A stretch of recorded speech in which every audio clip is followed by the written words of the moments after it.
नमस्कार दोस्तों, आज से हमारे चैनल पर UP triple S C PET exam को देखते हुए प्रतिदिन टेस्ट सीरीज चलेगी, जिसमें हम आपको मॉडल क्वेश्चंस कराएंगे। पूरा जीएस, पूरा हिंदी सभी आपको इस चैनल के माध्यम से डेली 15 से 20 क्वेश्चंस के रूप में कराया जाएगा। और उसमें इस टाइप के मैं क्वेश्चन खुद बना रहा हूँ कि जिससे आपको मैक्सिमम एग्ज़ाम में मिल सके। ठीक है, शुरुआत करते हैं आज का पहला वीडियो। उससे पहले एक ज़रूरी सूचना, UP triple S C PET का टारगेट बैच हमारे चैनल पर स्टार्ट हो रहा है 8 अगस्त 2022 से। ज़्यादा जानकारी के लिए आप लोग इस नंबर पर व्हाट्सएप या टेलीग्राम के ज़रिए मैसेज करके संपर्क कर सकते हैं। वैसे मैं आपको बता दूं कि ये जो बैच है, इसमें आपको 20 से 25 क्वेश्चन डेली कराए जाएंगे। साथ में जो इम्पोर्टेंट टॉपिक्स हैं, डेली टारगेट के लिए आपको कुछ पीडीएफ्स दी जाएंगी। करंट अफेयर्स के कंप्लीट नोट्स आपको मिलेंगे। साथ में आपका साप्ताहिक एक फुल टेस्ट होगा 100 क्वेश्चंस का। आपको मैथ, हिंदी, इंग्लिश और जीएस के संपूर्ण नोट्स आपको छोटे छोटे करके टारगेट के रूप में with test and questions daily, इन सब को आपको करवाया जाएगा। तो अगर आप लोग इस बैच से जुड़ना चाहते हैं तो इस नंबर पर संपर्क करके और ज़्यादा जानकारी वहाँ पर पा सकते हैं। ओके, चलिए शुरुआत करते हैं आज के अपने पहले इस मॉडल टेस्ट की। अगर आपको डेली इस टेस्ट को देना है तो आज ही हमारे चैनल को ज़रूर सब्सक्राइब कर दीजिए। पहला प्रश्न है, ऋग्वेद का पहला मंत्र निम्न में से किस देवता को समर्पित है? देखिए, ऋग्वेद का जो पहला मंत्र है वो अग्नि देवता को समर्पित है। और देखिए, टेस्ट देने से पहले मैं आप लोगों को एक बात और बता दे रहा हूँ, आप लोग भी प्रश्न का उत्तर देने का प्रयास करिए। मैं आपको स्टार्टिंग से ही टॉपिक वाइज करवा रहा हूँ, जितने भी मॉडल पेपर करवाऊँगा। तो आज का जो टेस्ट है वो मुख्यतः प्राचीन इतिहास बेस्ड है। प्राचीन इतिहास के सभी क्वेश्चंस इसमें डाले गए हैं। तो पहला प्रश्न, ऋग्वेद का पहला मंत्र किस देवता को समर्पित है? अग्नि देवता को। देखिए, ऋग्वेद में जो ऋग्वैदिक काल देवता थे उसमें दूसरे सबसे महत्वपूर्ण देवता अग्नि है। ऋग्वेद में अगर सबसे महत्वपूर्ण देवता का स्थान इंद्र को मिला है तो उसके बाद दूसरा सबसे महत्वपूर्ण स्थान अग्नि देवता को है। ऋग्वेद में इंद्र से संबंधित कुल 250 मंत्र ऋग्वेद में हैं, जबकि अग्नि देवता से 200 मंत्र संबंधित हैं। लेकिन ऋग्वेद की जो शुरुआत होती है, जो पहला मंत्र होता है, वो अग्नि देवता को ही समर्पित है। ओके, तो इसमें ऑप्शन बी सही होगा। दूसरा प्रश्न, निम्न में से कौन सुमेलित नहीं है? एक तरफ हड़प्पा सभ्यता में प्राप्त होने वाली कुछ वस्तुओं का साक्ष्य है और दूसरी तरफ वो कहाँ पर मिली हैं, ये इसमें बताया गया है। आपको बताना है कि इनमें से कौन सुमेलित नहीं है। ठीक है, देखिए, इसमें ऑप्शन सी ये सुमेलित नहीं है, क्योंकि जो पीतल की इक्का गाड़ी है इसका साक्ष्य हड़प्पा से मिला है, ना कि कालीबंगा से। याद रखिएगा, हड़प्पा से दो चीज़ें बहुत महत्वपूर्ण हैं। पहली, R37 नामक कब्रिस्तान हड़प्पा से ही मिला है और पीतल की इक्का गाड़ी भी हड़प्पा से ही मिली है। जबकि कालीबंगा की बात करें तो कालीबंगा से हमको जुते हुए खेत के साक्ष्य मिलते हैं, जुते हुए खेत के साक्ष्य मिलते हैं। बाकी अन्नागार मोहनजोदड़ो से, युगल समाधान लोथल से और चांदी का मुकुट कुड़ाल, जो कि हरियाणा में स्थित है, वहाँ से चांदी के 2 मुकुट प्राप्त हुए हैं। ओके, अगला प्रश्न, न्याय दर्शन के प्रवर्तक कौन है? देखिए, भारत में कुल 6 दर्शनों की संकल्पना है। आप सभी जानते होंगे, कुल 6 दर्शन भारत में पाए जाते हैं, या 6 दर्शन का प्रतिपादन हुआ था भारत में। उनमें से एक दर्शन है न्याय दर्शन। न्याय दर्शन तर्क और ज्ञान पर आधारित है। इसके प्रवर्तक ऋषि गौतम थे। इसके प्रवर्तक ऋषि गौतम थे। ठीक है, याद रखिएगा, ऋषि गौतम ने न्याय दर्शन की स्थापना की थी। जबकि कपिल मुनि ये सांख्य दर्शन के प्रतिपादक थे, पतंजलि योग दर्शन के और जैमिनी पूर्व मीमांसा दर्शन के प्रतिपादक थे। चौथा प्रश्न है, पाटलिपुत्र नगर की स्थापना करने वाला शासक उदयन किस वंश से संबंधित था? देखिए, इसमें 2 तरीके से प्रश्न आएगा, दोनों को मैंने एक ही में आपको करवा दिया है। प्रश्न सबसे ज़्यादा तो यही पूछा जाता है कि पाटलिपुत्र नगर की स्थापना किसने की थी, तो याद रखिएगा उदयन। वो किस वंश से संबंधित था, तो वो था हर्यक वंश, यानी जिसको पितृहंता वंश भी कहा जाता था। इस वंश की विशेषता क्या थी, इनमें जो शासक बनते थे वो सब अपनी पिता की हत्या करके बनते थे, इसलिए इसको पितृहंता यानी पिता की हत्या करने वाला वंश इसको कहा जाता है। तो उदयन उसी में से एक था जिसने बिहार में गंगा और सोन नदी के तट पर पाटलिपुत्र नगर की स्थापना की थी, जिसको पटना के नाम से वर्तमान में जाना जाता है। ओके, अगला, चार आर्य सत्य का सिद्धांत किस धर्म से संबंधित है। आर्य सत्यों की संकल्पना या आर्य सत्यों की परिकल्पना ये बौद्ध धर्म से संबंधित है। चार आर्य सत्य कौन कौन है, दुख, दुख समुदाय, दुख निरोध और दुख निरोध गामिनी प्रतिपदा।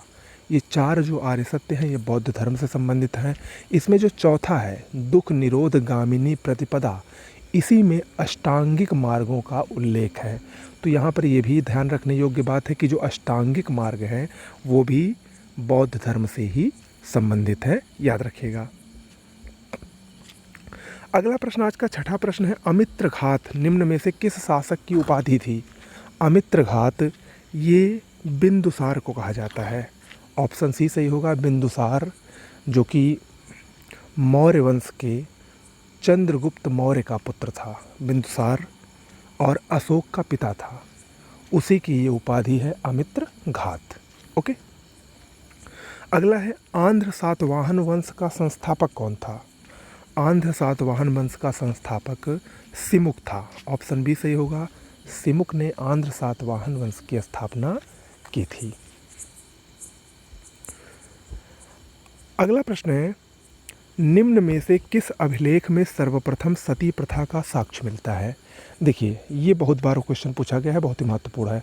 सती प्रथा का साक्ष्य 510 ईस्वी में 510 ईस्वी में गुप्त वंश के शासक भानुगुप्त द्वारा लिखित एरण अभिलेख में मिलता है। पूरा याद रखिएगा, एरण अभिलेख 510 ईस्वी भानुगुप्त का है ये, सर्वप्रथम उसी में सती प्रथा का साक्ष्य मिलता है। ओके, अगला प्रश्न है, एलोरा के प्रसिद्ध कैलाशनाथ मंदिर का निर्माण किस शासक ने करवाया था। एलोरा के प्रसिद्ध कैलाशनाथ मंदिर का निर्माण कृष्ण प्रथम ने करवाया था। ये जो कृष्ण प्रथम था ये राष्ट्रकूट वंश का शासक था। किस वंश का शासक था, राष्ट्रकूट वंश के शासक कृष्ण प्रथम के समय में ही एलोरा का प्रसिद्ध कैलाशनाथ मंदिर का निर्माण हुआ था। आप लोगों को अजंता और एलोरा की गुफाओं के बारे में पता है, जो महाराष्ट्र के औरंगाबाद में स्थित हैं, उसी एलोरा में ही ये कैलाशनाथ मंदिर स्थित है। ओके, अगला प्रश्न, निम्न में से कौन सुमेलित नहीं है। निम्न में से कौन सुमेलित नहीं है। एक तरफ मौर्य काल में जो अधिकारी होते थे उनका विवरण है और दूसरी तरफ उन अधिकारियों का कार्य क्या था। ये दोनों तरफ दिया गया है, लेकिन इसमें से कोई एक सुमेलित नहीं है। आप लोग देखिए और बताइए।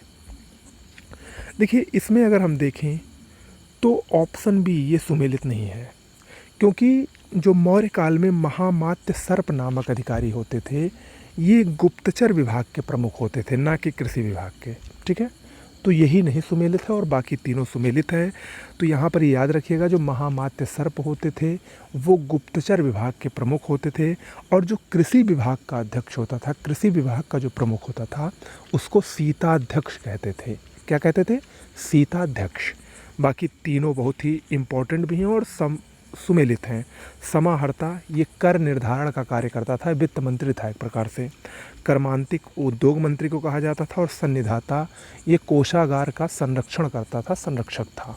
ठीक है, अगला प्रश्न, गुप्त वंश के शासकों का सही कालानुक्रम क्या है। अच्छा प्रश्न है, देखिए बताइए। आप सब ने गुप्त वंश के बारे में अच्छे से पढ़ा होगा, उनके शासकों के बारे में भी पढ़ा होगा। तो यहाँ पर देखिए कि जो उनका काल था, यानी किस क्रम से उन्होंने शासन किया, उसमें से सही कौन सा है। अगर हम इसमें देखें तो इसमें जो सही होगा वो ऑप्शन सी से सही होगा। सबसे पहले समुद्रगुप्त ने शासन किया। अगर मैं शुरुआत से बात करूं, एक बार मैं आपको सीरियल से बता देता हूं। गुप्त वंश का जो संस्थापक है वो चंद्रगुप्त प्रथम को माना जाता है। चंद्रगुप्त प्रथम सबसे पहले आया, उसके बाद समुद्रगुप्त आया, समुद्रगुप्त के बाद चंद्रगुप्त द्वितीय, जिसको हम लोग चंद्रगुप्त विक्रमादित्य के नाम से जानते हैं। चंद्रगुप्त द्वितीय के बाद कुमारगुप्त आया, कुमारगुप्त के बाद स्कंदगुप्त, और स्कंदगुप्त के बाद जो गुप्त वंश का सबसे अंतिम शासक था वो था विष्णुगुप्त। ठीक है, तो इसमें ऑप्शन सी सही है, समुद्रगुप्त, फिर चंद्रगुप्त, फिर स्कंदगुप्त और फिर विष्णुगुप्त। ठीक है, अगला प्रश्न, संगम काल का प्रसिद्ध व्याकरण ग्रंथ कौन सा है? संगम काल जो कि दक्षिण भारत से संबंधित था, संगम काल का एकमात्र और प्रसिद्ध व्याकरण ग्रंथ तोलक्कापियम है, उसका नाम है तोलक्कापियम। बाकी ये जो शेष तीनों आप देख रहे हैं, मणिमेखले, जीवक चिंतामणि और शिलप्पाधिकारकम, ये भी संगम काल से ही संबंधित है, लेकिन ये व्याकरण ग्रंथ नहीं है, ये तीनों महाकाव्य हैं संगम काल के, ये संगम काल के महाकाव्य हैं। इसके बारे में मैं आपको और भी ढेर सारे प्रश्न आगे करवाऊँगा, तो आप लोग सिर्फ इसी तरीके से हमारे साथ जुड़े रहिए। बहुत सारा मसाला आपको आगे आने वाले जो 30-40 दिन बचे हैं उसमें आपको मिलने वाला है, और ऐसे में क्वेश्चन आपको करवा दूंगा कि इससे बाहर आपको नहीं मिलेगा, इसी में से आपका काम चल जाएगा आसानी से। ओके, अगला प्रश्न, वैदिक काल की सबसे प्रमुख नदी कौन थी? देखिए, इसमें लोग अक्सर कंफ्यूज रहते हैं। वैदिक काल की जो सबसे प्रमुख नदी थी वो थी सिंधु, ऑप्शन ए सही होगा। सबसे पवित्र नदी सरस्वती थी, ना कि सबसे प्रमुख थी। अगर सबसे प्रमुख की बात आए तो सिंधु नदी ही होगी, ऑप्शन बी सही होगा, ऑप्शन ए सही होगा। जबकि अगर प्रश्न आएगा कि ऋग्वैदिक काल की या वैदिक काल की सबसे पवित्र नदी कौन थी, तब आप सरस्वती को कहेंगे। ठीक है, अगला प्रश्न है, विक्रमशिला विश्वविद्यालय की स्थापना किसने करवाई थी? देखिए, पाल वंश के जो शासक थे, बंगाल के पाल वंश के शासक, उसने विक्रमशिला विश्वविद्यालय की स्थापना करवाई थी, और वो थे धर्मपाल, ऑप्शन बी सही होगा, धर्मपाल। ठीक है, तो इस प्रकार से आज का प्रश्न इतना करते हैं। आज शुरुआत है, धीरे धीरे क्वेश्चंस की संख्या बढ़ेगी और आपको ढेर सारा मटेरियल भी मिलेगा। फ़िलहाल अगर आप लोग इस टेस्ट को अच्छा लगा हो तो ज़रूर एक बार लाइक कर दीजिएगा। कोई सुझाव है तो दे सकते हैं, कुछ पूछना है तो पूछ सकते हैं कमेंट बॉक्स में। और इस बैच से संबंधित जानकारी चाहते हैं तो इस नंबर पर व्हाट्सएप या टेलीग्राम के जरिए मैसेज करिए और शीघ्र से शीघ्र जुड़िए। निश्चित रूप से बहुत लाभदायी ये बैच साबित होगा। नमस्कार।